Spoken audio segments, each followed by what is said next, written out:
Ассаламу алейкум. Приветствую всех, дорогие друзья. И снова я сегодня поговорим, как обычно, о хорошем. Сегодня 14 декабря 2019 года, очередной наш выход в прямой эфир. И сегодня мы поговорим, как обычно, о хороших новостях. И я думаю, вам они понравятся. Так.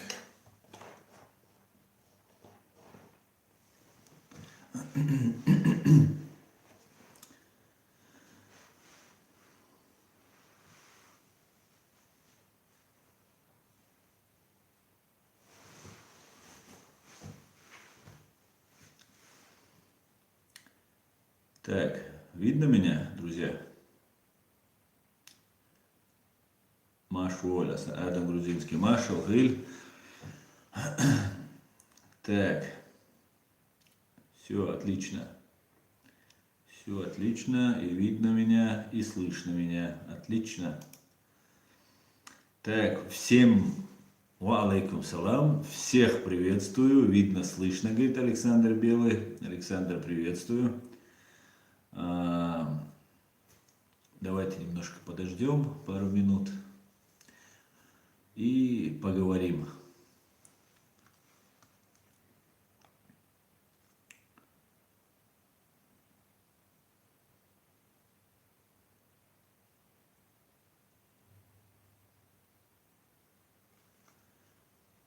Так.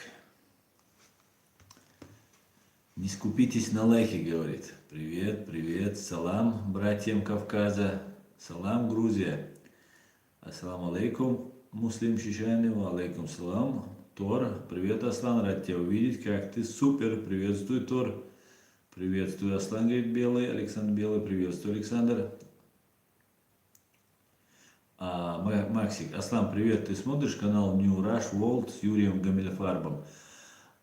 Иногда смотрю, не всегда, конечно, получается, но смотрю, да, время от времени. Не совсем согласен, что там говорят, конечно же, это нормально. Ну, так, по большей части, конечно, я согласен. Они иногда, знаете, Максик, Юрий Гамильфарб, конечно, у него как правильно он все понимает, он правильно все анализирует, но он недостаточно владеет информацией именно по нашей тематике. По нашей тематике. Он приглашает, я видел ингуша, он одного приглашал, по-моему, даже чеченца приглашал, но как бы наша тема очень объемная, очень злободневная, как бы вот такая вот история, что не до конца знакомы с нашей ситуацией. Например, вот тот же Юрий Гамильфарб.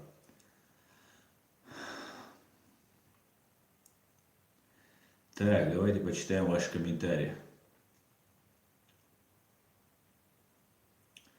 Дик кушу, дик хэшу, иншалла, говорит, Германия, Германия. Так, хорошо видно, хорошо слышно.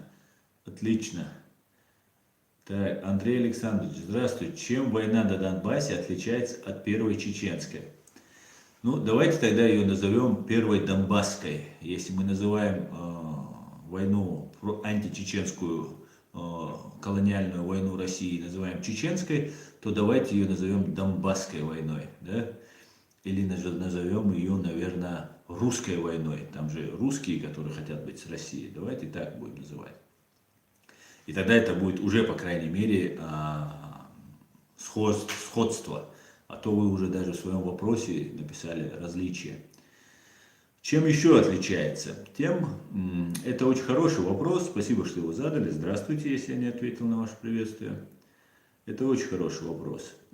И, кстати, украинцам тоже будет полезно услышать, чем отличается война на Донбассе от первой русско-чеченской войны. От первой, от второй русско-чеченской войны.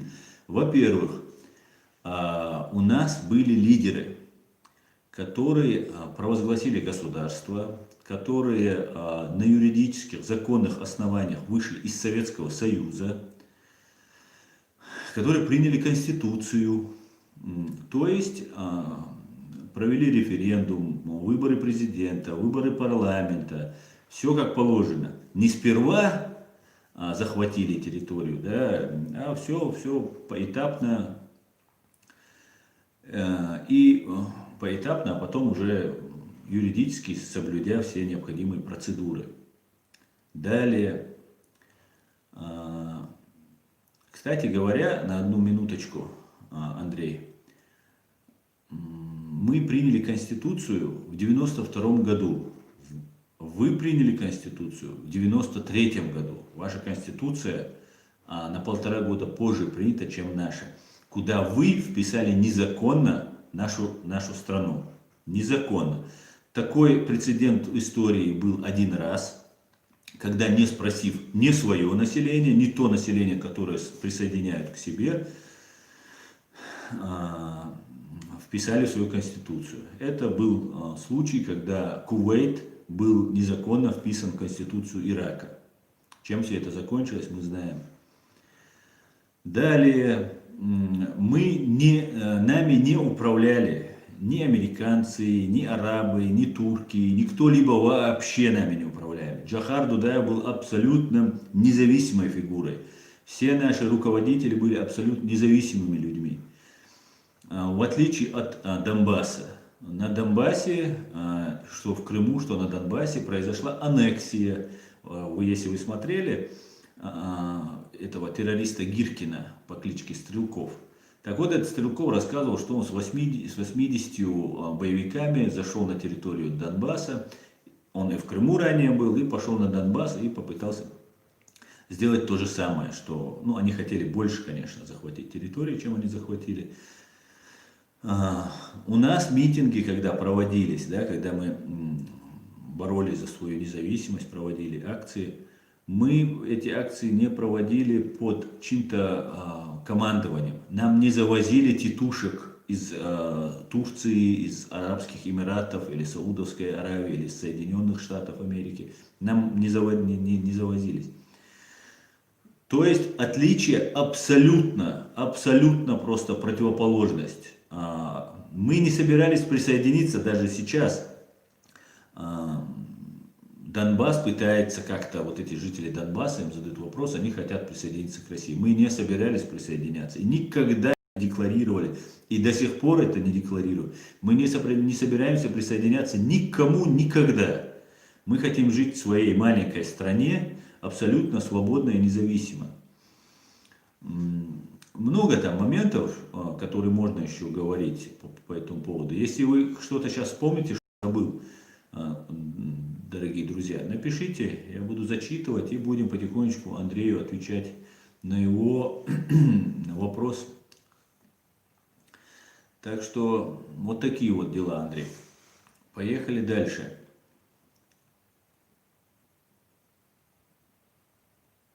Старик Хахаттапыч. Всем давно известно и понятно, что Россия это один из главных спонсоров терроризма в мире, но официально никто не хотел это заявить. Да, это так, но знаете, не только заявить официально об этом нужно, это очень серьезное обвинение, которое повлечет за собой ряд разных действий, должен повлечь за собой вот это признание. Это очень серьезно. Это супер серьезно. Путин, одев своих солдат, да, вот только что мне про Донбасс задавали вопрос, чем отличается? Российские войска, сняв на себя нашивки, лычки, опознавательные знаки, зашли на территорию чужого государства, которого они много лет обманывали и говорили, что это братская страна, и захватили эту территорию. И вот таким вот гибридным способом, как это сейчас модно называть, начали, хотя Россия и раньше делала, в Чечне то же самое было, начали вот захватывать чужую страну. Так вот, когда и ничего нельзя противопоставить, да, юристы с российской стороны посчитали, что все идиоты, и что если мы без опознавательных знаков, это не казус белли, это не война, потому что официальных войск нету, раз нет официальных войск, это не нападение страны России на страну Украину, то как-то можно что угодно творить, что угодно делать. На самом деле это не так. Как говорится, всегда найдется противоядие на любые действия. Да, когда вы нарушаете закон, та сторона, тот закон, он не готов, что его будут нарушить, хотя он полностью подстраховался, и находится новый способ нарушения закона. Так вот, когда находится новый способ, собираются умные люди и принимают решение, как не дать повторить нарушение этого закона. Для этого вот сейчас применяются меры вот по тому, что Россию признают спонсором терроризма. Это повлечет за собой очень нехорошие последствия для России, очень хорошие последствия для всего мира. Даже для России они хорошие, и для русских эти последствия тоже будут хорошими. Они плохи для Путина и его режима, ну и вот этой миллионной банды КГБшных стукачей и так далее. Так что обманывать это не всегда хорошо. Точнее, не всегда нехорошо, но в этом случае иногда обман срабатывает, но в этом случае он не сработал. Так, Элекс Ундер, Гамарджоба из Израиля, братьям Вайнахам. Гагимарджоз, брат грузин с Израиля, или еврей с Израиля. Грузинский еврей, наверное, да? Но это не важно. Так. Поехали к вашим вопросам.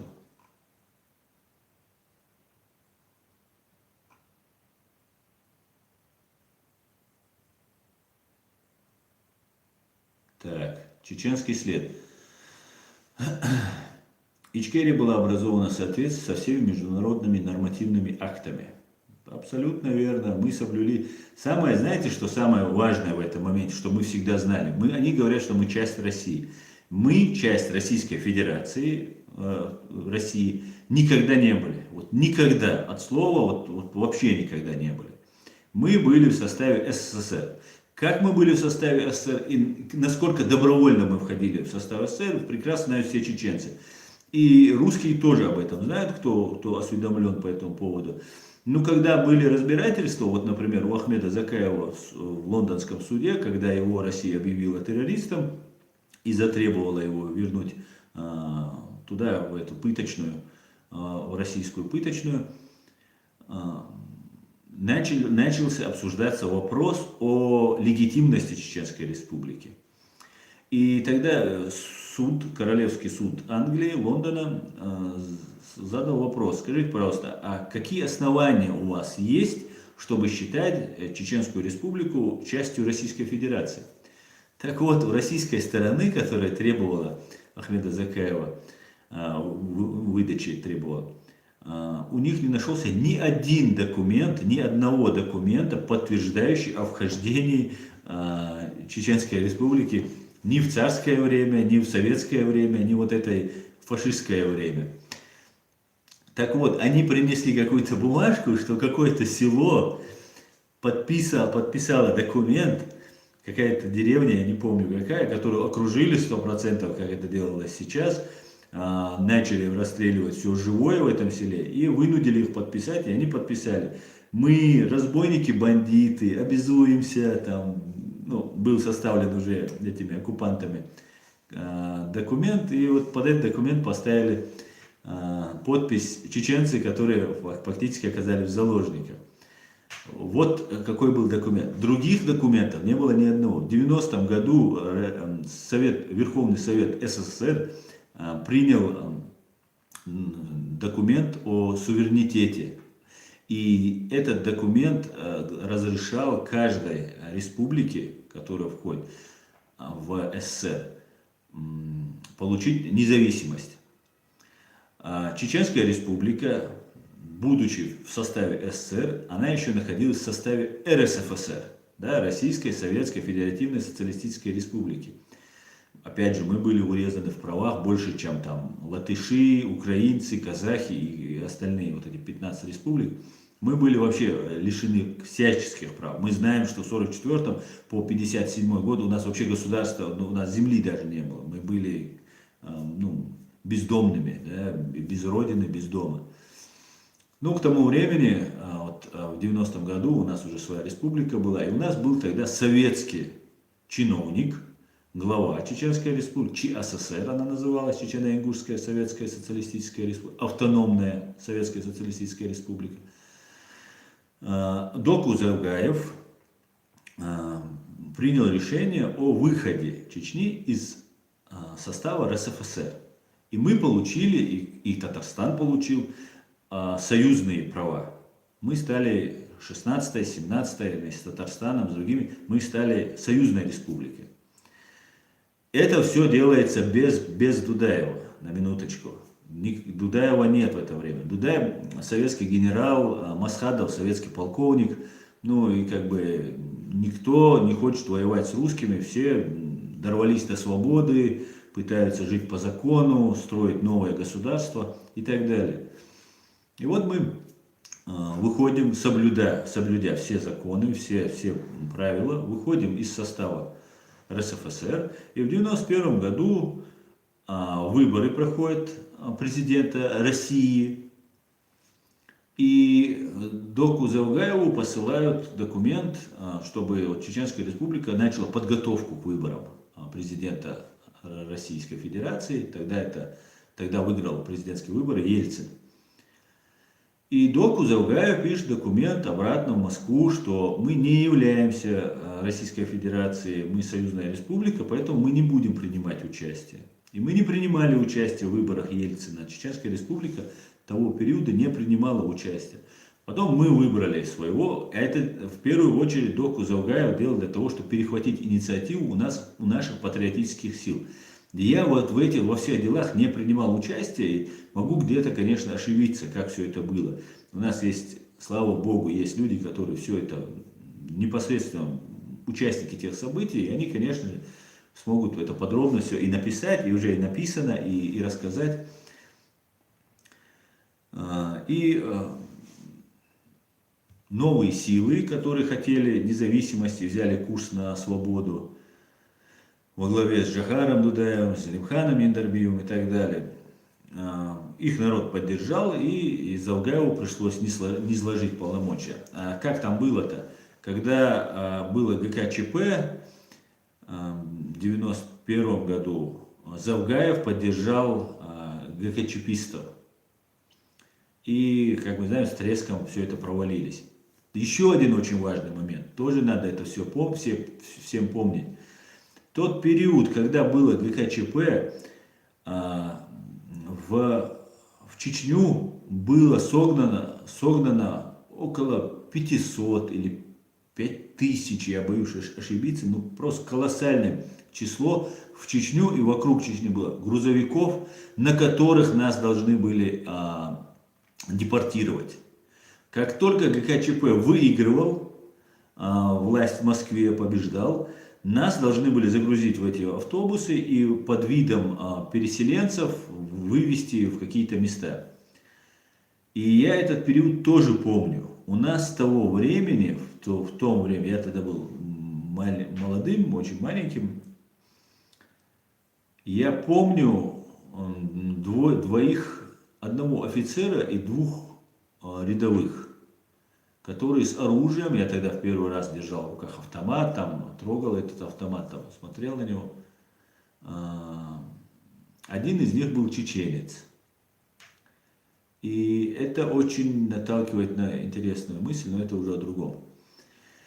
Так вот, в 1991 году мы выбрали себе президента, им был Джохар Дудаев, ГКЧП проиграла вместе с ним Завгаев, который, оказывается, тоже был в курсе того, что нас будут выселять.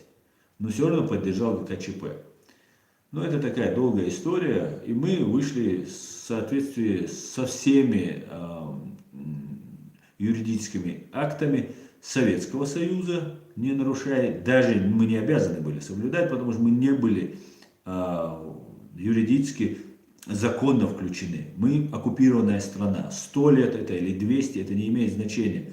Это была временно оккупированная территория. Мы освободились. Все. На этом точка. Но нет же, чтобы не возникло каких-нибудь там вопросов к нам. У нас были очень грамотные, очень толковые люди во власти. И они сделали все вот без сучка и задоринки. У нас все получилось отлично. Мы освободились, выбрали президента, парламент и начали строить свое государство. Наше государство соблюдая и международное, соответственно, право. У нас в это тяжелое время, когда из совковой экономики мы переходили на рыночную экономику, на капиталистическую экономику, было трудно во всех республиках СССР, в нашей стране тоже было тяжело, но по сравнению с нашими соседями мы жили просто как в Кувейте. К нам ездили со всего Кавказа закупаться. Хлеб у нас стоил там, я не помню, Дудаев тогда зафиксировал, кстати говоря, американцы нам помогли и дали зерна на 2 года, просто гуманитарной помощи нам помогали. На 2 года для обеспечения нас просто хлебом. И у нас хлеб стоял на самом низком уровне по цене.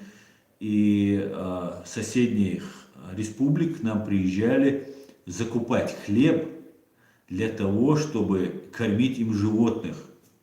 Вот такая у нас была. Потом у нас начали на это смотреть, уже как-то начали переделывать, потому что была ситуация, что просто люди приезжают для скота, покупают хлеб. Потом дешевле было, чем даже там сено покупать, да. И были чеки, которые давались, на каждого жителя выдавалось там талоны на бензин. Ты мог прийти, отдать талончик и получить там бесплатно 10, 20, 30, я не помню сколько литров бензина на человека. Вот такая вот была ситуация. И мы сейчас жили бы, вот эти потерянные 25 лет, да, мы вот сейчас в Вене проводили мероприятие, посвященное началу русской вероломной агрессии на нашу страну. И вот 25 лет, я вам скажу, если бы мы жили бы в своей стране и нам дали бы развиться, но мы бы не уступали бы многим европейским странам, которые вот недавно присоединились к Европейскому Союзу. И мы, наверное, за эти 25 лет вошли бы и в НАТО, и в ЕС, Европейский Союз, и у нас все было бы отлично. Но, к сожалению, варварская, фашистская Россия лишила нас этого права.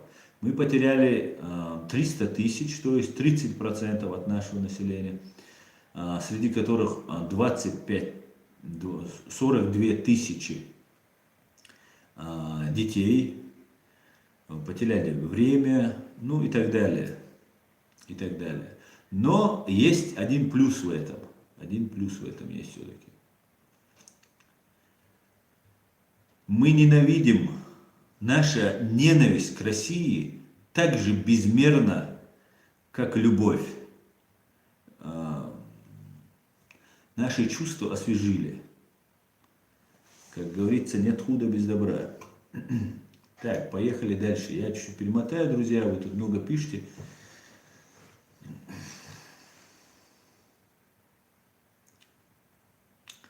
Так, Адам Грузинский. Аслан, слышали новость, что Норвегия подала апелляцию в Верховный суд Норвегии о запрете прокладки труб Северный поток-2?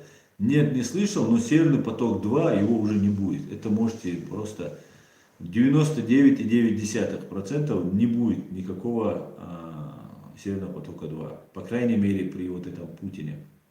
Ичкерия Лайв, делитесь видео, подписывайтесь на реалити. Так, подписывайтесь, господа. И делитесь. Чарльз Беннет. Кадыров же говорит, везде американские шпионы. Как это они зерно давали? Да-да. Зерно давали, помогали. Была специальная комиссия организована, по-моему, из 50 или даже больше очень уважаемых, известных людей, американцев. Кстати, среди них очень много было евреев, которые нам помогали. И я вам скажу так, да, американцы не до конца, не принципиально, я имею в виду не эти 50, это друзья, как-то назывался этот комитет, забыл, как он назывался.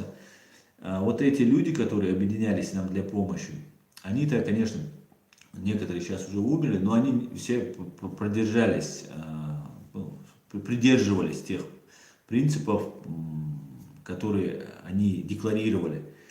Но вот американская политика и другие люди посчитали, что нас можно обменять на то, что Россия станет вот такой демократической правовой страной. И тогда уже и чеченцам не захотят выходить, будут жить, где будет соблюдаться закон, там порядок и так далее. И Дудаев об этом заявлял, что мы хотим выйти, получить независимость, войти в международные институты, не просто ради там какого-то удовольствия, а для того, чтобы гарантировать нашу безопасность.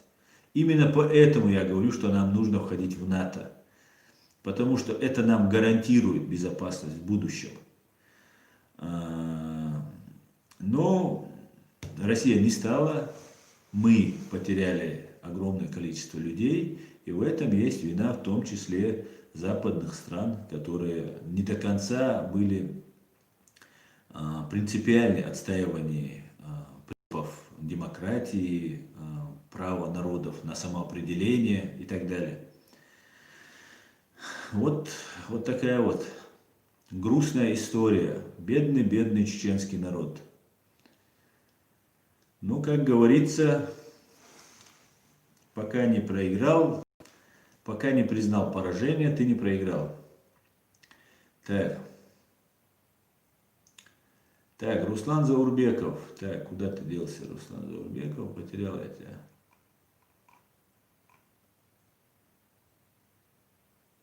Шеше. Аслан, смотрел интервью Чичваркина. Что скажешь про его мнение о Чечне? Он явно не видит Чечню отдельным государством, несмотря на свои ярые оппозиционные взгляды.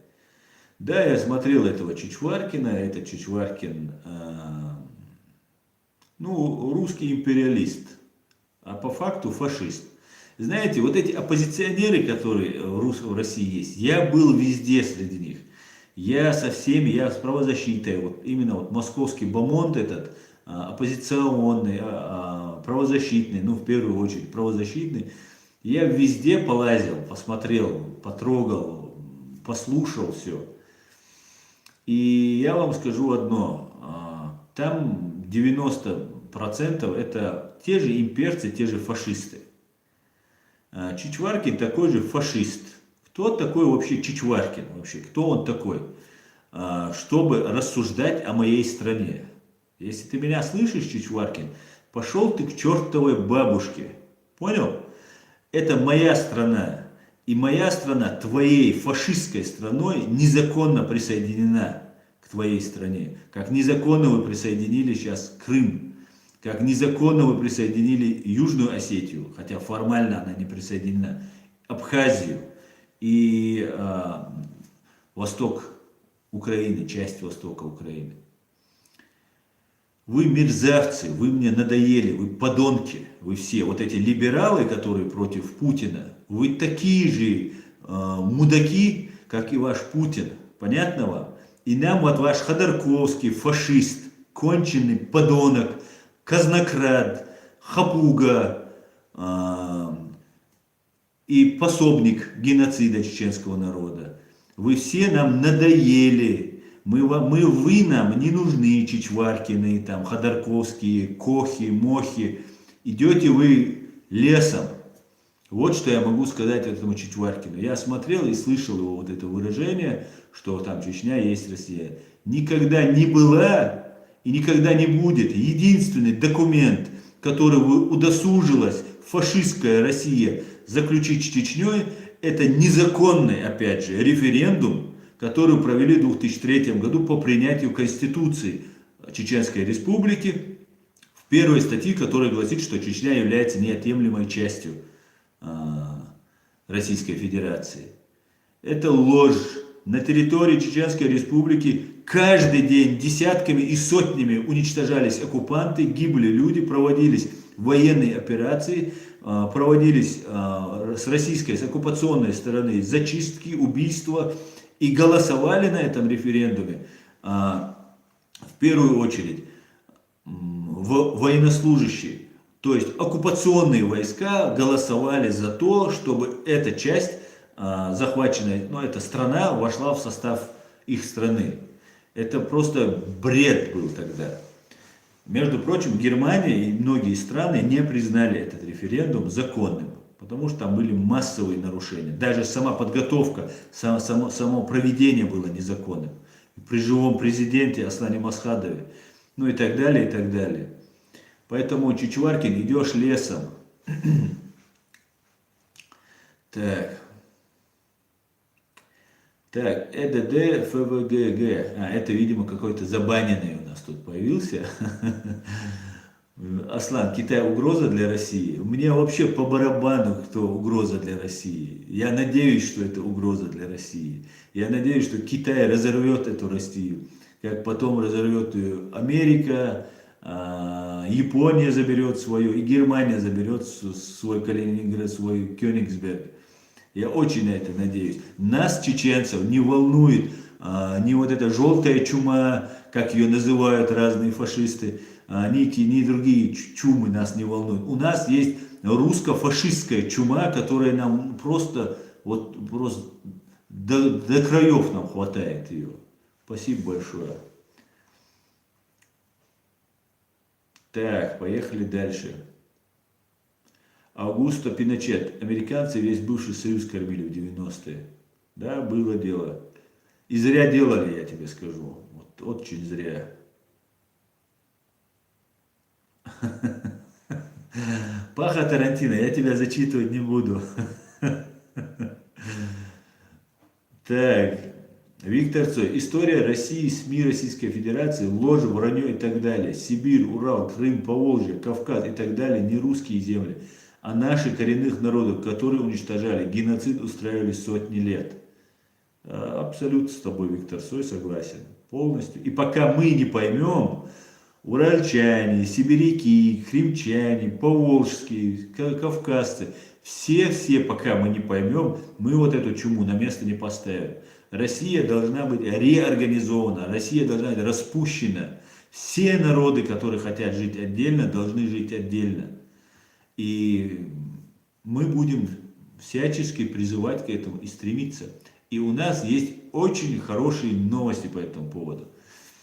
Перейдем к хорошим новостям. Так, смотрите, хорошая новость.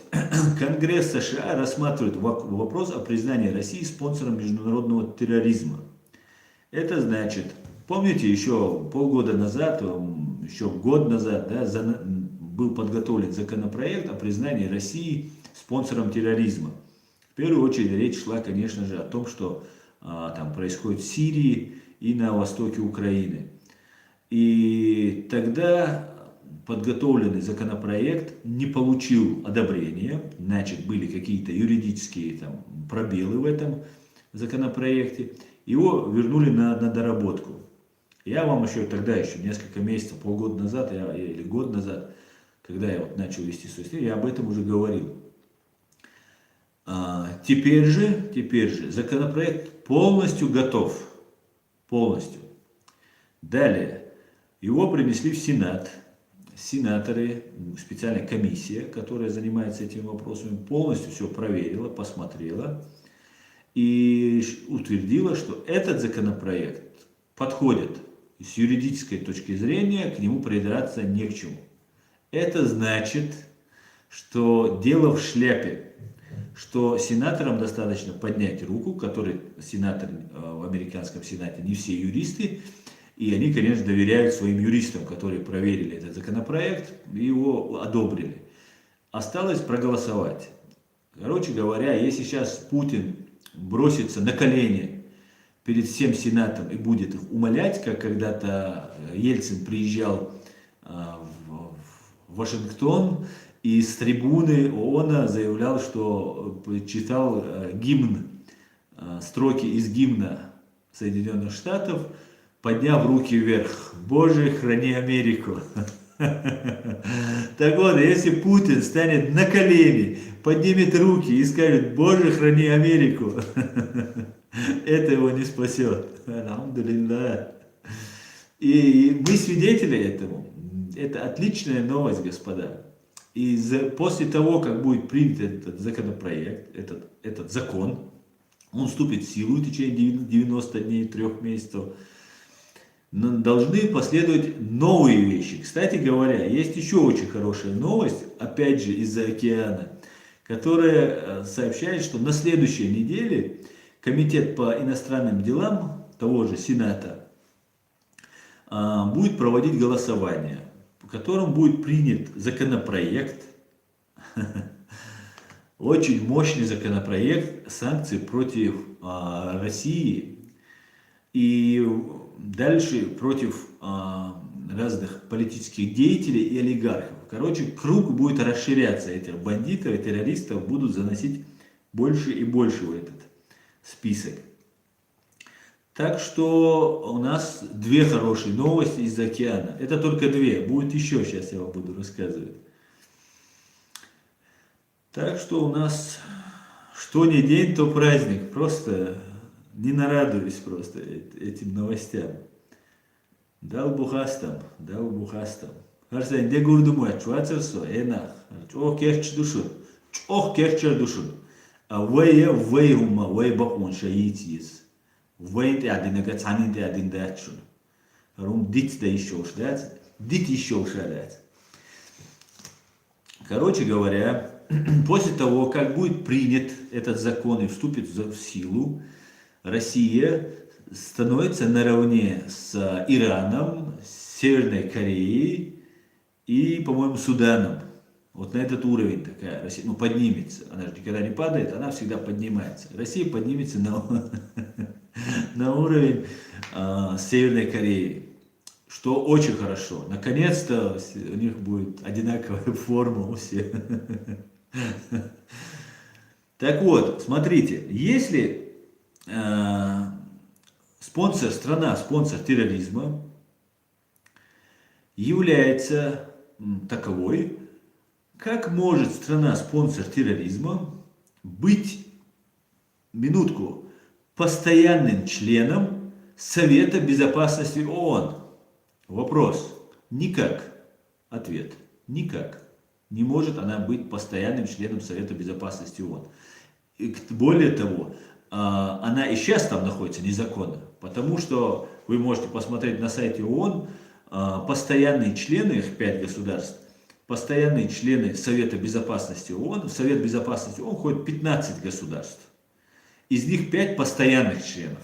Эти 5 постоянных членов имеют право вето. Так вот, вот в этом списке США, Китай, Франция, Англия, еще кто, кого забыл. Так вот, СССР, вот, самое главное, забыл, виновников торжества. Так вот, там нет Российской Федерации. В постоянные члены входят СССР. СССР, Россия не могла стать преемницей в ООН постоянным членом только потому, что СССР там был. И вот почему. Россия, да, Российская Федерация является правопреемницей СССР, и это все признаны, долг и другие обязательства России, которые выполняла, все имущество, которое на миллиарды, на триллионы просто, которые есть, она все себе прибрала. Все, что принадлежало за границей Советскому Союзу, заполучила Российская Федерация. Но правопреемство – это межгосударственные отношения. ООН и быть членом Совета Безопасности ООН, постоянным членом Совета Безопасности, и сам Совет Безопасности ООН – это надгосударственный орган. Поэтому Россия никак не могла быть. Опять же, Россия своей хитростью, обманом, может, коррупцией как-то пролезла и заняла место СССР. Так вот, она находилась незаконно. Так вот, как только она станет спонсором терроризма, как только закон вступит в законную силу, Россию нужно выкидывать за шкирку из Совета постоянных членов Совета Безопасности ООН. Далее, если ее выкидывают из постоянных членов Совета Безопасности ООН, она не имеет права вето. Если она не имеет права вето, то у нас появляются просто открытые двери, для нас открываются двери, для того, чтобы начать расследование по поданному Сайдамином Ибрагимовым и нашим правительством Чеченской Республики Ичкерия во главе с Закаевым заявление, иск в Международный уголовный суд в Гааге. Опять же, акт агрессии, геноцид, военные преступления, преступления против человечности. И начинается новая эра, новая эпоха привлечения всех уже не таких высоких, как сейчас вот Сенат США, там разных олигархов, политических деятелей принимать. Мы будем и рангом пониже привлекать к ответственности полковников, генералов, подполковников и других военных преступников, которые засветились. В том числе и рядовые, которые где-то у нас окажутся, попадут на наш список. Так что, господа, время работает на нас, у нас так хорошо, как никогда не было. Причем мы ничего не делаем, самое главное. Ну, по крайней мере, большая часть не делает. Вот такие вот дела, дорогие мои друзья. Поехали дальше. Так, Эд Мамедов. Салам, Аслан. Слава Америке. Салам, Эд. Вопрос. Что значит определение полевой командир? И почему ТВ-компания Deutsche Welle пользуется этой терминологией? Баркала. Салам. Эд, ну, полевой командир, это, ну, просто чтобы не сказать командиром, знаете, в России есть вот эти разные эти центры, разные бюджетные вот эти организации, которые кормятся и с умным видом несут бред просто. Но у них есть одна особенность, и у русских это очень хорошо получается. Это в первую очередь имперство, вот это имперство. Оно определяется тем, что они вешают на все ярлыки. Они всегда должны нас назвать там соплеменниками, полевыми командирами и так далее. Ну, полевой командир — это вот ты на поле в бою где-то стал вот командиром. Это значит, что у тебя нету, что это никакая не регулярная армия, что это, ну, вот такая группа людей, которые оказались на поле брани, и вот там кто-то из них возглавил это. На самом деле, вот того же Зелимхана Хангашвили, он был рядом с президентом, законно избранным президентом. Между прочим, в России незаконно избранным. И этот человек назначался законно избранным президентом, то есть верховным главнокомандующим, на законную должность. Это самый настоящий командир был. Никакой он не полевой. Да? Ну и вот они вот всячески принизить, вот эти термины вешают на нас, да, там Чечня могут сказать, там, ну много, вот Украина сейчас тоже борется с этим, да, на Украину, там, ну еще, на всех, там, страны Балтии, например, называются Прибалтикой. Это вот все подбирается, эта терминология, Прибалтика, это Прибалтии, значит. Балтия наша, и вот при Балтии есть там какие-то там вот непонятные там эстонцы, литовцы, латыши. Вот, ну, вот такого плана. А Deutsche Welle, BBC, Настоящее время, Радио Свобода, Радио Маршо на чеченском языке ведут себя вот полностью в фарватере вот этих терминологий, которые зарождаются в недрах вот этой КГБ, ФСБ. И без зазрения совести повторяют, да, принижают нас. Там есть еще Ост-Вест канал, да, вот тут в Германии они расположены. Приходят там на наши разные мероприятия, ну и больше их там не будет. Запретить, конечно, прийти я им не могу, но, по крайней мере, если я их там увижу, никто им интервью давать точно не будет. Потому что я буду гнать просто тряпкой просто оттуда. И вот сейчас, когда мы проводили перед Генеральной прокуратурой митинг, туда пришел из Ост-Веста журналист вот этот. Пришел, поснимал, я ему, кстати, у меня есть видео, где я ему высказываю, я его не выкладывал, высказываю ему, что вы занимаетесь просто античеченской, чеченофобией просто занимаетесь, чеченской истерию закатывают. Вачудин у них такой есть, Вачудин, по-моему, да, Дмитрий Вачудин, есть у них там один такой суперэксперт якобы по чеченской тематике. И вот эти люди, это помойка. Ост-Вест это помойка. Это никакой не канал. Там есть один-два нормальных журналиста, а так это полная помойка просто. И даже вот потому, что они в прямом эфире транслировали вот эту многочасовую болтовню этого террориста Путина. Просто включили в прямом эфире и вот показывали они. Это как это в Германии показывает вот этого террориста. Прямой бред полностью. Поэтому вот эти определения нам привешивают вот это русские, и все это русские редакции в основном делают. Русские редакции. Deutsche Welle. Но самое неприятное, что радио Маршо на чеченском языке тоже называют чеченской войной, русско-чеченскую или российскую, если это юридически точно высказать. Российско-чеченскую войну они называют чеченской войной. Я не понимаю, что они там делают на этом радио Маршо, но я призываю вас, будьте чуть-чуть объективными. На Чеченскую республику вы не работаете, на нашу страну вы не работаете, вы это уже доказали.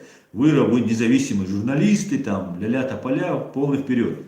Но, по крайней мере, выбирайте выражение, выбирайте терминологию. Не надо ФСБшную терминологию нам здесь показывать. Мы тут ругаемся с русскими, которые нагло вот эту терминологию используют. Постоянно им напоминаем об этом. Некоторые, между прочим, берут во внимание, некоторые же не в курсе. Ну, везде принято уже, эти термины уже разошлись.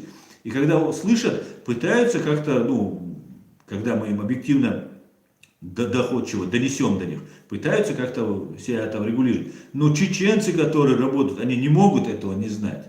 И все равно пишут, какая-то там чеченская война. Это просто позор, самый настоящий. Так что вот такие вот дела.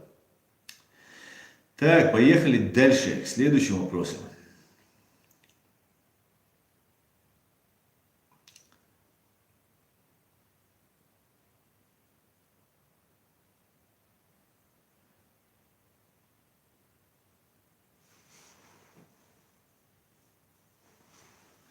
Dağılmoğla Germania. İnşallah kerçe dubo bu salbne tuğlam boş. Dağılmoğla. Ve tuğlam bu dağılmoğla.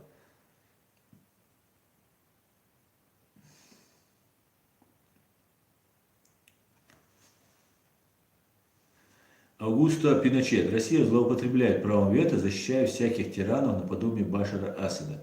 Да, вот как раз об этом я и говорил, то, что вот Россия является постоянным членом Совета Безопасности ООН, и она имеет право вето, да, я об этом сказал. И вот я не дополнил то, что вот сейчас вы мне сказали, Аугусто, то, что Россия накладывает право вето. И то, что мы подали в Международный уголовный суд в Гааге, конечно, на это тоже Россия будет накладывать вето. Она не только по Башару Асаду, она по сбитому Боингу, там вот, я не помню сколько, 5-6, по-моему, прав вето, уже она воспользовалась своим этим правом и накладывала. А это вообще, я за то, чтобы Совета Безопасности ООН постоянных членов не было вообще.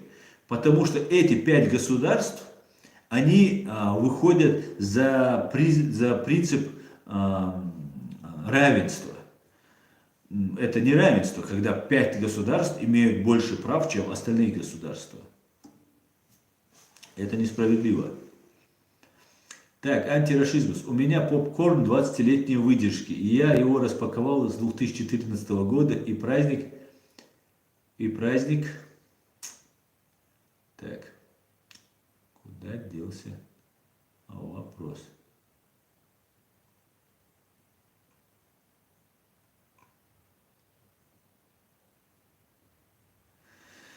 Ну вот, потерял я вот твой вопрос, это твой комментарий. Ну, короче, про попкорн там было, все понятно. Да, антирашизм. Попкорн будем вместе есть. Я уже ем, я просто наслаждаюсь новостями.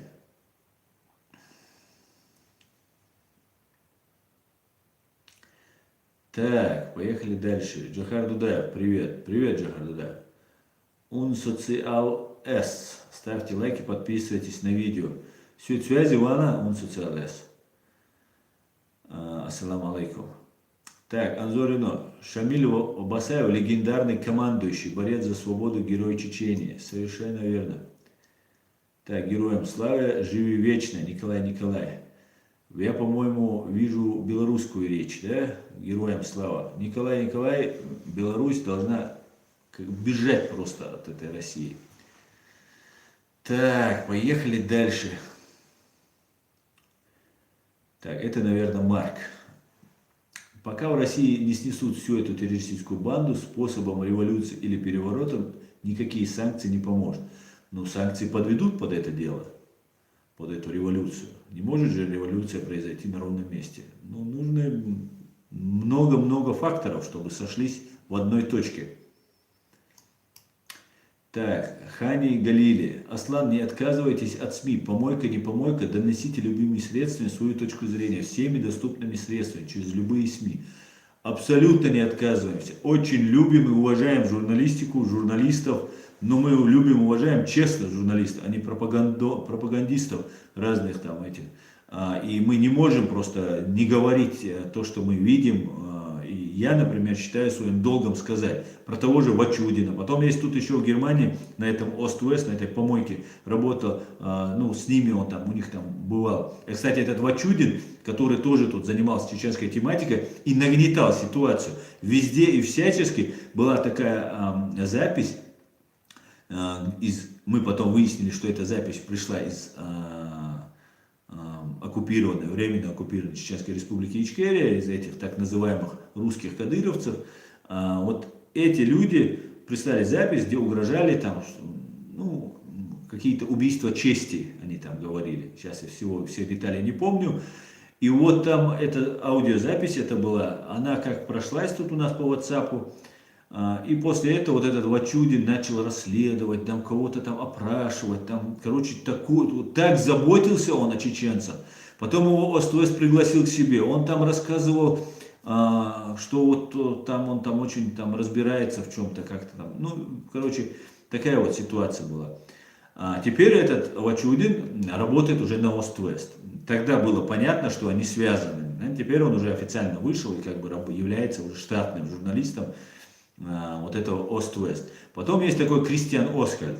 Не знаю, куда он пропал, сейчас гадостей про нас он что-то уже мало пишет, вернее, вообще не пишет, потому что мы как бы пресекали, я везде писал, я во все газеты писал о нем, ну, в редакции им туда посылал по пунктам, где он там неправильно повел. Этот человек поехал в Чечню с коллаборантами, с военными преступниками, с убийцами, встречался, фоткался там на фоне там разных вот этих мемориалов и главного предателя Кадырова.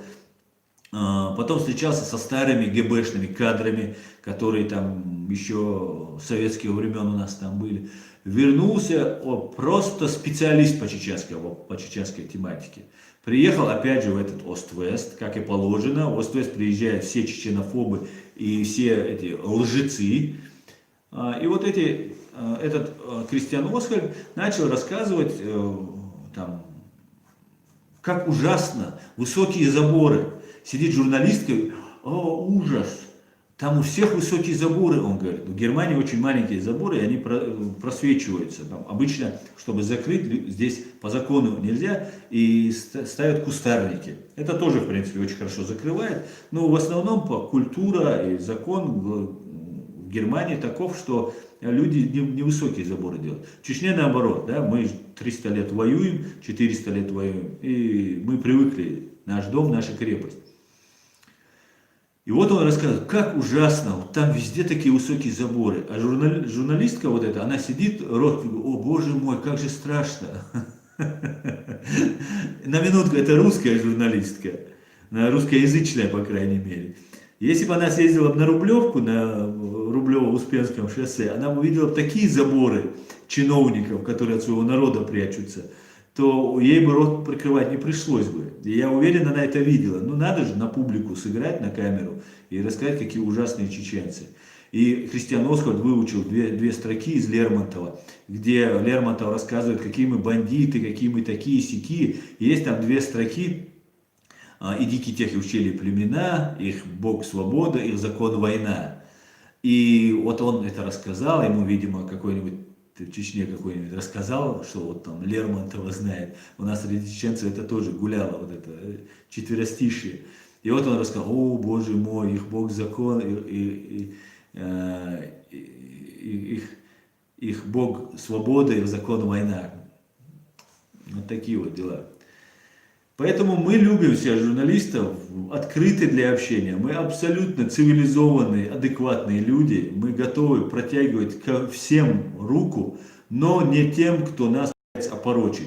А это опорочивание сегодня нам сказывается. На сегодняшний день вот, вся ситуация, в которой сейчас находятся чеченцы, именно исходит из России. И насколько нас можно убивать, и насколько нисколько не стоит наша жизнь, показал вот недавно террорист Путин на вот этой сходке, куда его пригласили, на встречи, куда пригласили террориста. Зачем с террористом общаются, непонятно, даже по очень важным делам. Тем более при такой обстановке. Где-нибудь там послали психолога, пускай он с ним поговорит, возьмет у него требования, передадут там Меркель или там Зеленскому. Ну, никак самим садиться с этим мерзавцем и разговаривать. Ни в коем случае. И вот там этот террорист рассказал, что нет, он же не грузин, говорит. Он не грузин по национальности, он чеченец. А это значит, что он говорит: господа, ребята, я же их 300 тысяч уже убил. Вы что удивляетесь? Ну подумайте, я одного убил. Вы что на меня тут наезжаете? И это, между прочим, никак не красит европейцев, что люди, которые декларируют права человека, наша жизнь, она ничего не стоит. Извините, тогда давайте будем писать, что права человека на всех, кроме чеченцев. А то как это получается? Прям сидит Путин и вам рассказывает: ну он же не грузин, да, он гражданин Грузии, но он же не грузин. Эй, мерзавец самый настоящий. Так, поехали дальше. Старик Хахатапыч. Не удивлюсь, если это происки ФСБ, если то, что 2 чеченцев задержали. Так, нужно показать, что чеченцы террористы, что убийство в Берлине это правильное решение, если 100% постав со стороны России. Антирашизму. Что, Аслан, думаешь о том, что вчера наговорил странный Кутаев? Коротко поделись мнением. Ну, я смотрел это его видео. Ну что сказать, там сидит прорусский чечен, разговаривает, что вот там какие-то алмазы там будут наши, золото будет. Руслан, не будет у тебя никаких, у тебя, может, личное будет, у чеченцев не будет никаких алмазов, потому что мы не хотим жить с Россией, понимаешь? Мы вынужденно сейчас находимся в составе России. И то, что ты нам рассказываешь, там, что вот у нас алмазы будут, у нас не было их ни в царской России, у нас не было их ни в коммунистической России, у нас их нет сейчас в этой фашистской России, то почему они у нас будут, когда там мы, на каком основании они у нас будут? А? Может, ты президентом России хочешь стать? Даже если ты станешь президентом России, я не хочу быть частью этой России, понимаешь? И я не знаю ни одного моего знакомого, кто хотел бы быть этой Россией. Пожалуйста, хочешь воевать с этой, как ты ее назвал, желтой чумой? Пожалуйста, флаг в руки, иди воюй, Руслан, сколько хочешь. Какие проблемы? Оставь чеченцев. Не должны чеченцы воевать ни с какой чумой. У нас есть фашистская чума, которая в 1994 году вероломно, без объявления войны, напала на нашу страну. А ты вот с этим убийцей, который приехал и убивал наш народ, да, за 2 часа одним десантным полком нашу страну хотел захватить. Тебя приглашают на дачу, как ты говоришь, Руслан. Ну а это куда это годится? Как это? Как тебя приглашают? Главный военный преступник, убийца чеченского народа, тебя на свою дачу под Тулой приглашает. Я этого не понимаю. Наверное, у тебя большие заслуги, раз тебя приглашают. У меня таких заслуг нет. Меня не приглашали. Поэтому нам не надо воевать ни с Китаем, ни с Америкой, ни с Израилем, ни с остальным миром. Нам надо жить, созидать. И любой, кто ступит с оружием в руках на нашу землю, мы должны применить к нему соответствующие закону меры. Все. Нам ничего не нужно от Китая. Пускай Китай забирает Россию с удовольствием, полный вперед. Я при чем? Моя страна при чем?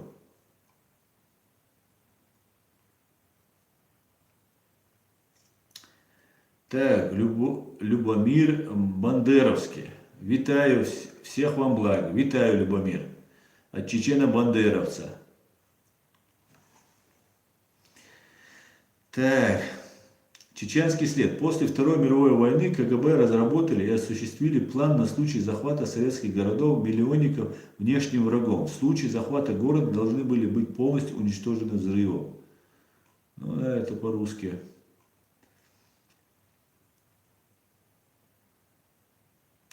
Фримен. Сенат США признал Россию спонсором терроризма. И теперь Путяра станет нерукопожатным, и следующий этап – это мочение его в сортире.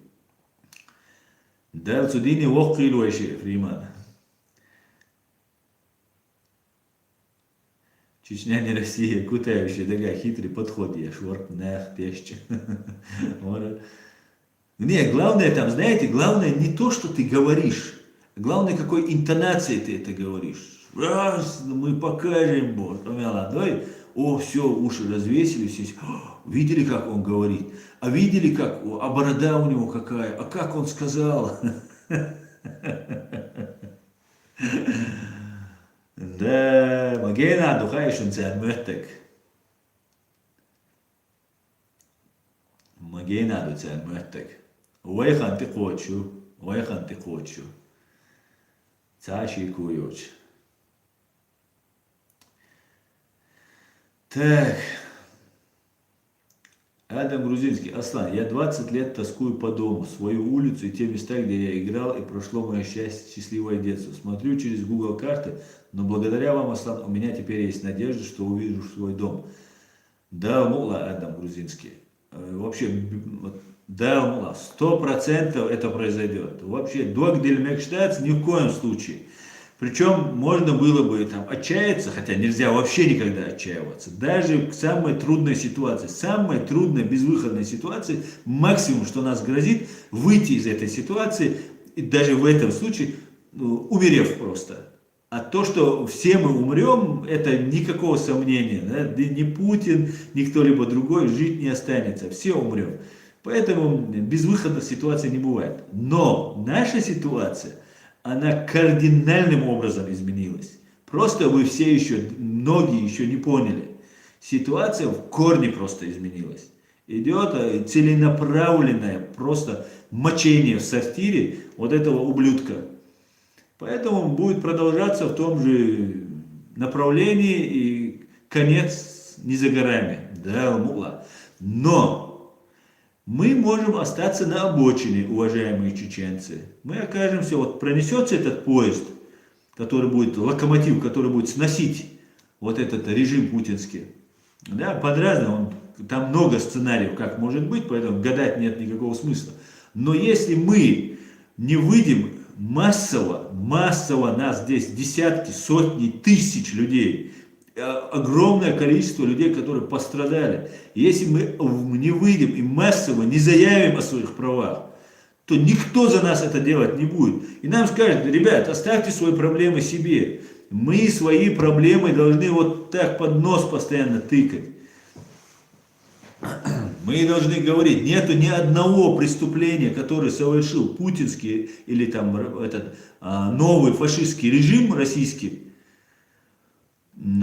такого большого преступления, как по отношению к нам, не совершено ни по отношению ни к кому. С нарушением массовым. Причем в этом нарушении, в этих преступлениях, надо об этом тоже говорить, принимали участие европейские чиновники.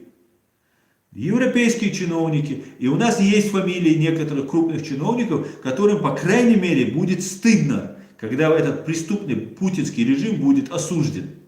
И они тоже не очень хотят, чтобы путинский режим был осужден, потому что их фамилии тоже могут где-то замаячить.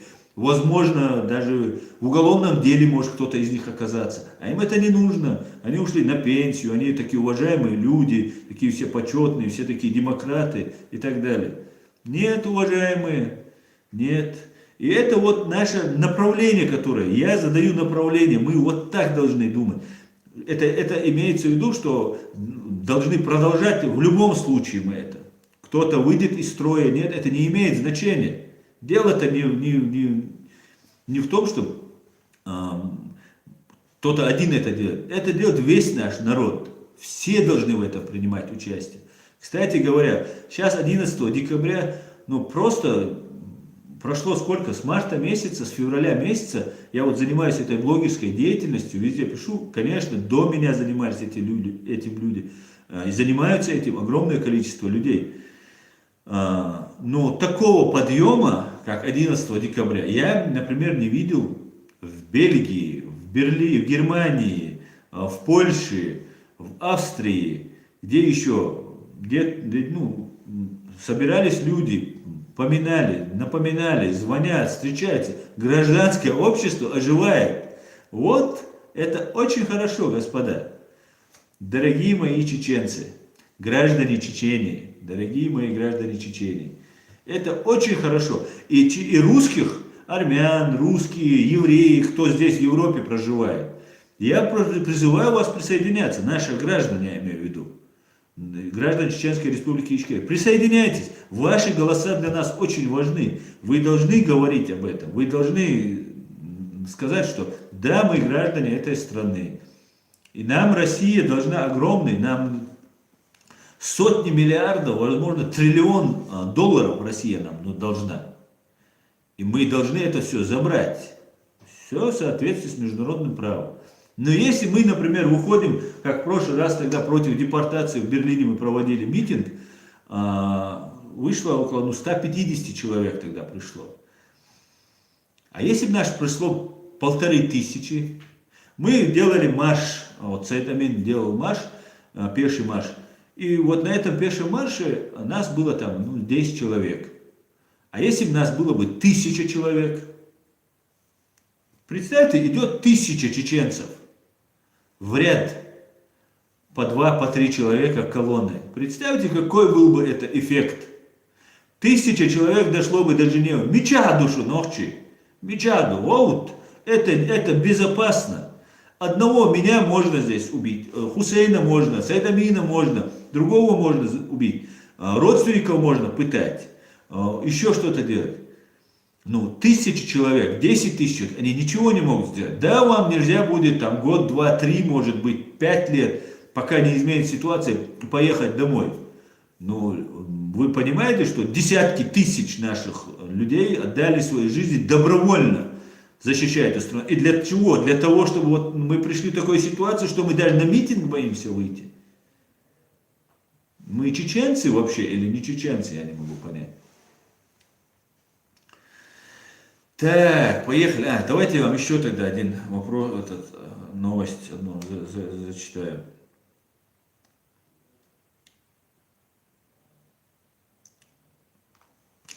Так, я бы хотел вернуться вот к тому, что террорист Путин во Франции, в Париже оправдал, пытался оправдать, да, он нагло соврал, что Зелимхан Хангашвили был террористом, взрывал московское метро, там проводил взрыв в московском метро. Это абсолютнейшая ложь. Если бы это было бы не ложью, то об этом они уже давно предъявили бы, его куда-нибудь к какому-нибудь делу пристегнули бы и немцам прислали бы. И здесь немцы бы тоже бы очень попробовали бы на этом наказать Зелимхана Хангашвили, Далде Алуэли, Далазути Ауэли. Вот немецкие власти, политики, шокированы этим признанием. Я не знаю, почему они шокированы, я не понимаю просто вот этих вещей. На глазах убивают человека, идет геноцид, все происходит. Ой, Боже, мы шокированы. Мы так шокированы. Но сам факт, то, что было обсуждение в Бундестаге, обсуждались все вот эти моменты, которые связаны с убийством Зелимхана Хангашвили, и меры, которые будут приниматься по этому поводу. Они будут приниматься, и это далеко идущие последствия. Конечно же, мы, чеченцы, которые проживаем здесь, в Германии, должны всячески сейчас помогать, объяснять и направлять всячески. Конечно же, ни в коем случае не вмешиваясь в внутренние дела Германии. Конечно, мы должны... между прочим, здесь есть граждане Германии, которые имеют полное право требовать от своего правительства. И это не только чеченцы, которые здесь уже давно получили гражданство, но и есть немцы, наши друзья. Есть русские немцы, так называемые русские немцы, есть украинцы. Я не вижу украинцев, там только единицы, которые там за нас пытаются что-то сказать, там как-то нас поддержать. Очень мало, к большому сожалению. Но вот мы должны всячески изобличить, разоблачить этот преступный фашистский режим, который сейчас есть в России. Здесь, в Германии, огромное количество капитала, которое закачано сюда. Здесь со времен Штази, без сомнения, есть агентура старая, которая работает на это.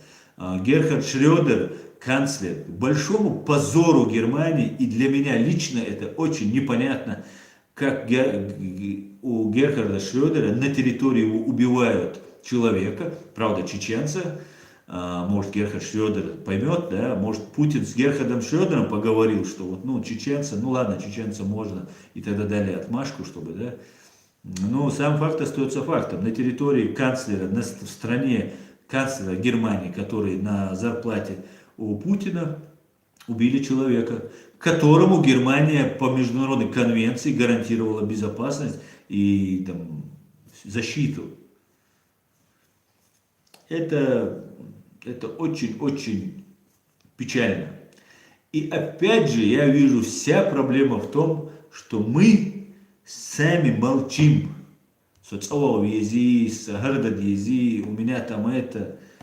Кто захочет, вот я уже вижу много ребят, которые вокруг меня собираются, которые мне пишут, которые всячески пытаются помочь. Кто-то пытается там лицо не показывать, кто-то пытается там так сделать, сяк сделать. Но в любом случае эти люди принимают участие. И если ты хочешь, вот вы же не видите очень много людей вокруг меня, а их на самом деле намного больше, чем вы их видите. При желании можно как-то обходить эти моменты и так попытаться там как-то свою безопасность, ну не свою, в основном не о своей безопасности думать, а о тех, кто дома находится, заложников у этих русских террористов. Так что вот такие вот дела. Господа, давайте я чуть-чуть ваши вопросы почитаю. Осталось сколько? 18 минут. Хотя, может, и прекратить пора уже. Он социал он auch пятилетки. Но, значит, надо ускорить возможность поехать домой, дорогой брат. Фриман, скоро будут санкции США против шредеризации Европы. Это точно. Ганс Брех. Этот Шрёдер гулял за ручку с Путиным, когда тот уничтожали Ичкерию. Да? И если вы тут, немцы, вот тут ночи из Германии, другие, если у кого у вас есть гражданство немецкое, если вы являетесь немцами, правда, вас потом могут убить и сказать, ну, это был не немец, он, по происхождению он был чеченцем. Хотя по Конституции вы являетесь немцами, если вы получили гражданство. Так вот, если вы немцы, уважаемые чеченцы, и не только чеченцы, все кавказцы, которые здесь немцы, уже немцы с немецким паспортом, вы обязаны просто, вы вперед всех нас должны выйти и заступаться за нашу страну, потому что вы можете говорить то и делать то, что нам могут поставить в упрек. Конечно же, не нарушая ни в коем случае закон. Все мы должны делать, и вы, и мы, и все остальные, есть у кого паспорт или нет, неважно. Все должны соответствовать и быть рамках закона. Должны выходить и говорить, кто говорит на немецком, даже если нет гражданства. Вы все должны днем и ночью писать комментарии, распространять информацию, переводить. У нас есть чеченpress.com сайт. Переводите этот сайт на немецкий язык, на другие языки. Распространяйте информацию. Эти ГБшники платят миллиарды, тратят миллиарды рублей для того, чтобы содержать этих троллей, чтобы обеспечивать их информацией, которую они распространяют. Тратятся баснословные деньги. Но за нами правда, и нас больше. И у нас нет тех финансов, но у нас есть наша внутренняя потребность, чтобы доносить эту правду. И мы разобьем. Правда очень легко говорить. Против любой лжи выступает правда вообще без проблем. Поэтому давайте, друзья, там, где вы находитесь, у всех в руках телефоны, смартфоны, пишите, распространяйте информацию, привлекайте. Это задача номер один. Это наше гражданское общество. Делайте всячески. У нас дома 300, у нас дома сколько? 500, 600, 700, 800 тысяч людей находятся в заложниках. Эти люди находятся в тяжелейших условиях, им очень тяжело. И кроме нас, им некому помочь. Вот один пример. Когда нас выслали, да, вернее, над нами устроили геноцид под видом депортации для Запада, да, и Запад сказал, ну ладно, это просто депортация. Тоже тогда, между прочим, нас предали. Когда нас выслали, и умер Сталин, и мы находились в тяжелейшем положении. И Абдурахман Авторханов со своим товарищем, 2 человека всего было, которые добились того, нам говорили, Микоян нас вернул, какой-то Хрущев нас вернул, там еще кто-то там что-то там подсобил, там, и так далее. Да, Хрущев поставил подпись, но у меня здесь на моем канале, в сообщениях, есть фотографии, где нас отправили навечно. Крымских татар, немцев, калмыков, чеченцев, ингушей и так далее, кого нас отправили навечно. Мы не должны были вернуться. И вот 2 человека, которые здесь были, Абдурахман Авторханов со своим товарищем, эти 2 человека сделали все, чтобы нас вернули. Потому что то преступление, которое против нас совершено, оно лежало вот большим пятном по сравнению со всеми другими преступлениями. И не было просто выхода. Россия не могла, Советский Союз не мог стать постсталинской уважаемой какой-нибудь страной, потому что уже к концу Сталина уже очень сильно были испорчены отношения со всем миром, с цивилизованным миром. И эти 2 человека смогли. Сейчас нас здесь сотни тысяч. Вы что, чеченцы, мы что, не справимся, что ли? Как мы не справимся? Это вообще куда это годится? Это смешно. Как это мы не справимся? Конечно, справимся. Нас здесь не 2 человека. Конечно, может быть, у нас таких умных людей, может, и не наберется, как Абдурахман Авторханов. Но я думаю, хотя бы рядом стоящих этим 2 и десяток, 20, 30 или 100 спокойно можем набрать. Но почему же нам это не сделать? Наше преступление не объехать, не обойти. То над нами совершенное, да, преступление. Его не объехать, не обойти никак. Только в одном случае. Если мы замолкаем, нету ничего, ничего не случится. Тогда ничего не было. Если нету потерпевшей стороны, да, нет истца, но нет спроса. Так что ночи сам довлиш, мета довлиш, хикцвай самца доли, можем чуть-чуть опоздать.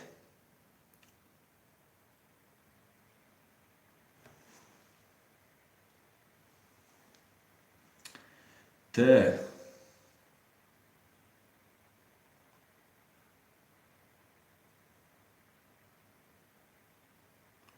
Чечня не Россия, Авторханов, Мажош, Хиля, Вовзур Хилерон Нохчан. Да. Да, знаешь, еще проблема? У него еще усы были. Да, вот это он вылез массу узел. Так, поехали дальше.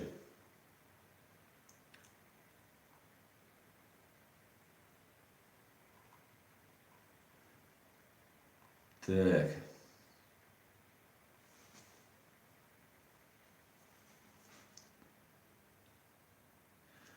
Тор, если британцы не приняли иск России против Закаева из-за того, что Россия не смогла доказать, что Чечня ей не принадлежит, то Великобритания признала независимость Чечни. То есть существует юриспруденция. Прецедент, наверное, да, вы имеете в виду, Тор?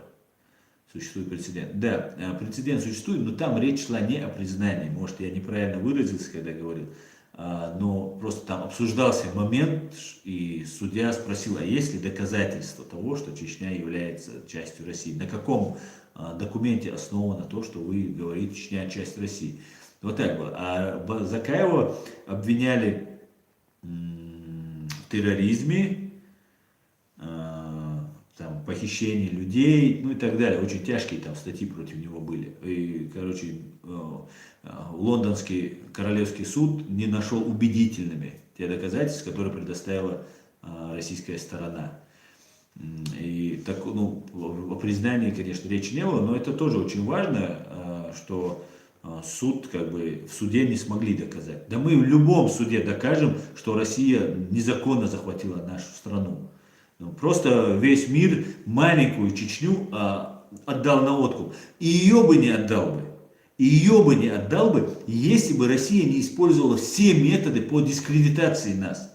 Чеченцы нас так дискредитировали, вы даже не поверите, хотя все вы это видите, знаете, но днем и ночью идет работа по дискредитации нас. Что мы какие-то неуправляемые, что мы вообще какие-то там фашисты, исламисты.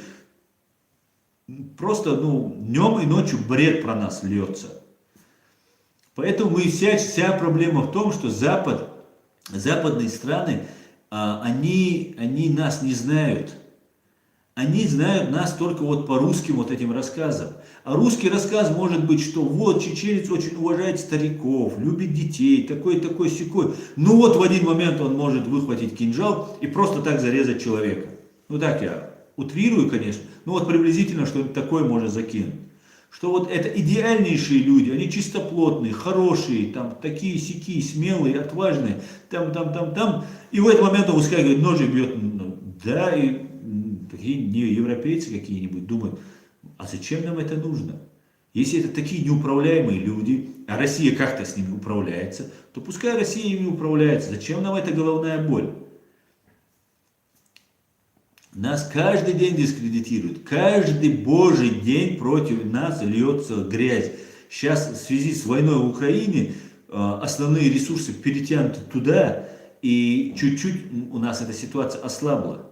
Америка давит, Украина силы оттянула, как когда-то мы оттянули от всех остальных, да, в новейшей истории Российской Федерации мы были первыми, с кем Россия воевала, которых уничтожала, да, вот в массовом таком порядке. И мы, конечно же, должны всячески доносить, покажите. И так я знаю, на бытовом уровне нас любят все. Я знаю по всем. Мы уживаемся со всеми. Только с хулиганами не уживаемся. Если у нас по соседству окажется хулиган, то у этого хулигана проблемы. А да так, если это нормальные бабушки, это тети, это женщины, это... Если там живет чеченская семья, то от этой чеченской семьи в подавляющем большинстве, вот в 90% случаев, эта чеченская семья будет надежным соседом, надежным помощником, опорой, защитой, другом, советчиком.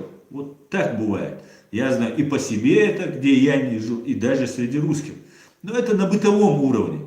Вот я где-то жил, например, те соседи, с которыми там не дебоширы, не алкаши, если нормальные люди показывались, даже если они там имперцы, фашисты, в ходе разговора, в ходе общения много лет, мы проникались дружбой и уважением друг к другу.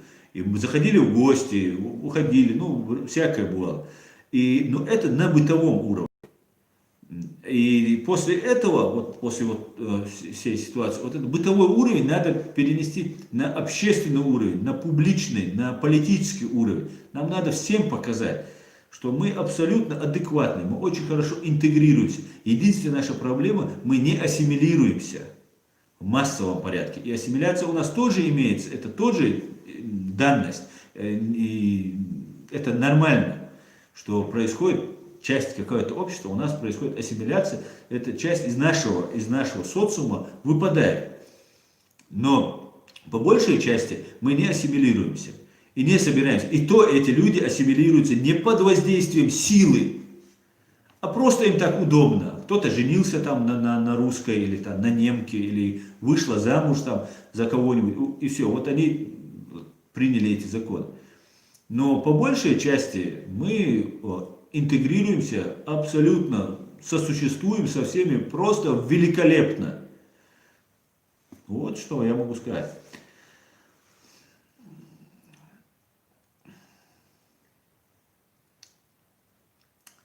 Так, Селим Исеитов, молодец, молодца, Аслан. Спасибо, Селим. Баркал, Селим. Нохчу мацу. Свобода, справедливость. Аслан, что произошло с тем чеченцем из чат-рулетки? Интересно, он все еще числится в рядах Нацгвардии или, махнув рукой, вернулся обратно в Германию в надежде все-таки заполучить заветный статус? Да, кстати, по поводу заветного статуса. Я не знаю, что с ним было. Свобода, справедливость, задан этот вопрос. Так, Джахар Дудаев, напоминаю, ставьте лайки, и он просит вас, чтобы я вам напомнил об этом. Так, Silent Shadow. Салам тебе, Аслан, из Сараева, братской Боснии. Я как раз вчера с боснийцем, очень меня хорошо приняли, боснийц меня принял, накормил просто до самого отличного, вкуснейшего ресторане. И если он меня увидит, а если не увидит, я сам передам большой ему салам. Салам и тебе, Silent Shadow. И Сараеву, и всему братскому боснийскому народу. Так, вот я сейчас возвращаюсь к вопросу свободы, справедливость с тем чеченцем. Я не знаю, вернулся ли он или нет, но я могу сказать про статус. Знаете, когда человек, когда убили Зелимхана Хангашвили, я смотрел новости, и там его сестра, по-моему, рассказала историю, как Зелимхан, живущий гражданин Грузии, проживающий на территории Грузии, оказался в рядах нашего сопротивления, защитников нашей страны. Он попросил свою маму отпустить его на войну. Мама его не пускала. Тогда он стал на колени перед своей мамой и сказал: мам, если бы на нас напали, бомбили бы нас, убивали бы, и кто-то с другой стороны пришел нам на помощь, тебя обрадовала бы эта помощь? Мама сказала: да, обрадовала. Сказала: пусти меня. И вот так, упросив свою маму на коленях, этот человек пошел сражаться за нашу страну. За мою страну, за меня он пошел туда сражаться. И я считаю своим долгом сделать все, чтобы его не оболгали, и преступники понесли заслуженное наказание. И вот этот человек был очень доверенным лицом, и с Масхадовым он был, рядом с Масхадовым был, и с другими нашими людьми. Самое тяжелое, самое трудное положение, самое трудное время. Он был доверен. Это о многом говорит о человеке. Если его так высоко к себе подпустили, этот человек заслужил доверие. Наше руководство ему доверяло. И вот не стало Зелимхана. Да, Лазут обал дуэльцин. Но человек, который был так честен, искренен, это как пример того. Берт дух цусага далек.